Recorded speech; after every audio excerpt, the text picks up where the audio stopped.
আপনারা দেখছেন টিয়ার travels business vision.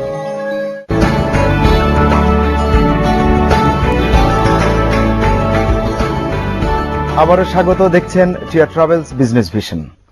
লালি ভাই, বিরতির আগে আমরা যে বিষয়গুলো নিয়ে আলোচনা করছিলাম, যে একটু অন্যদিকে দৃষ্টি দিতে চাই, সেটি হচ্ছে যে আপনার অতি সম্প্রতি ঢাকা স্টক এক্সচেঞ্জের পক্ষ থেকে আপনারা আইনমন্ত্রী প্রতিমন্ত্রীর কাছে আপনার একটি আবেদন দিয়েছেন। সেটি হচ্ছে যে স্পেশাল ট্রাইব্যুনাল আন্ডার এসিসি এবং আরেকটি হচ্ছে special bench in the high court. তো এটি শেয়ার বাজারকে কিভাবে উপকৃত করবে, বিনিয়োগকারীদের কিভাবে উপকৃত করবে? ভীষণভাবে উপকৃত করবে। আমি নাম বলতে চাই না, বাট একটা ইন্স্যুরেন্স কোম্পানি আছে, 9 বছর ধরে কেস চলছে।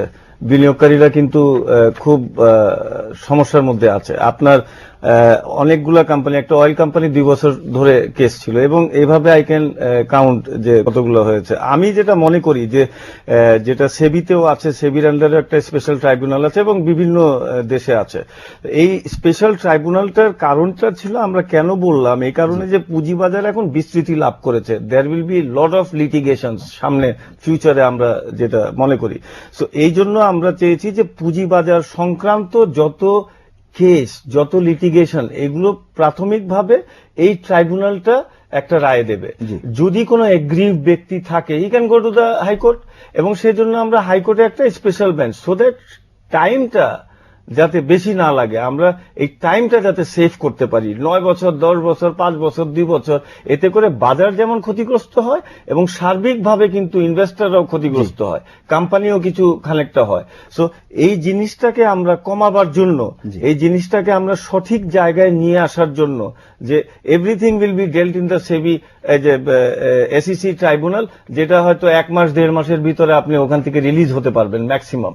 So that will be a special tribunal, specially they will be trained on securities law. এই বিষয়টি আসতে চাচ্ছিলাম, যে এই যে এটিতে একটি বিশেষায়িত খাত, এই বিষয়গুলো সম্পর্কে সম্যক জ্ঞান নেই এমন ব্যক্তি রায় দিতে পারবেন না। বিচারকের ক্ষেত্রে হোক, ট্রাইব্যুনালে বলেন, বেঞ্চে বলেন, এটি কি করে সমাধান হবে? আইনমন্ত্রী বা প্রতিমন্ত্রীকে এই বিষয়ে কোনো? অ্যাবসলিউটলি, আমরা যে জিনিসটা বলেছি যে এসিসির আন্ডারে যে ট্রাইব্যুনালটা হবে, এটা জজ সাহেব যিনি হবেন, he will be trained with the securities law total, এবং এইটার মেকানিজমটা কিভাবে হয়, জিনিসগুলো, এগুলো টোটাল জিনিসটা হি উইল বি ট্রেন্ড, এবং সেই জন্যই আমরা বলছি this will be under the ACC, so that এসিসির সাথে যদি ওই বেঞ্চ ট্রাইব্যুনালটা থাকে, তাহলে they can get the support of the ACC, তাৎক্ষণিকভাবে আইন কানুন ওনারা কিন্তু জেনে নিতে পারবেন। সো ট্রাইব্যুনালটা আন্ডার এসিসি, এবং স্পেশাল বেঞ্চ যেটা আমরা বলেছি হাইকোর্টে, সেটা কিন্তু এখান থেকে এগ্রিভ পার্সন যদি কেউ থাকে, আবার হাইকোর্টে গেলে ঝুলে থাকবে 9 বছর। সো ওইটাতে যাতে না হয়, ওইটাও যাতে স্পেশাল একটা বেঞ্চ যদি থাকে, তাহলে এই বেঞ্চটা কিন্তু স্পেশালি হাইকোর্ট থেকে এগুলো তড়িৎ গতিতে রায় দিয়ে দিবে। এই যে ঢাকা স্টক এক্সচেঞ্জের এই যে প্রস্তাবনা, এই সম্পর্কে আপনার মূল্যায়ন কি? এই ধরনের মানে এটা নতুন কোনো প্রস্তাবনা না, এই জন্য আমি বলছি যে স্টক এক্সচেঞ্জের ক্ষেত্রে এটা নতুন, কিন্তু আমাদের ট্যাক্স ক্ষেত্রে আমরা কিন্তু দেখছি যে ইনকাম ট্যাক্সের জন্য স্পেশাল বেঞ্চ আছে, ট্রাইব্যুনালও আছে এবং হাইকোর্ট বেঞ্চও আছে, ভিএটির জন্য আছে, কাস্টমসের জন্য আছে।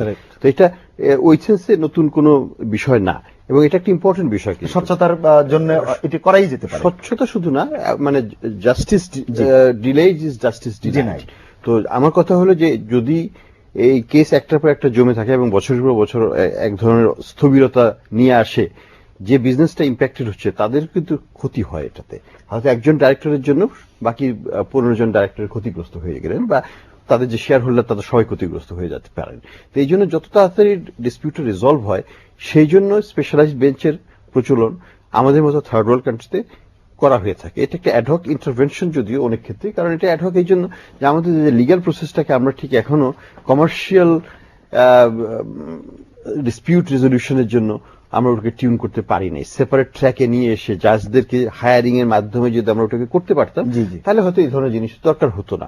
কিন্তু যেহেতু এটা নাই, সেই জন্য আমাদেরকে ইন্টারিম বা আমি বলবো মিডিয়াম টু লং টার্মে হয়তো আমাদেরকে এই অ্যাডহক অ্যারেঞ্জমেন্টে থাকতে হবে, যাতে এটা আমরা ইন দ্য মিন টাইম আমরা ঠেকে না যাই।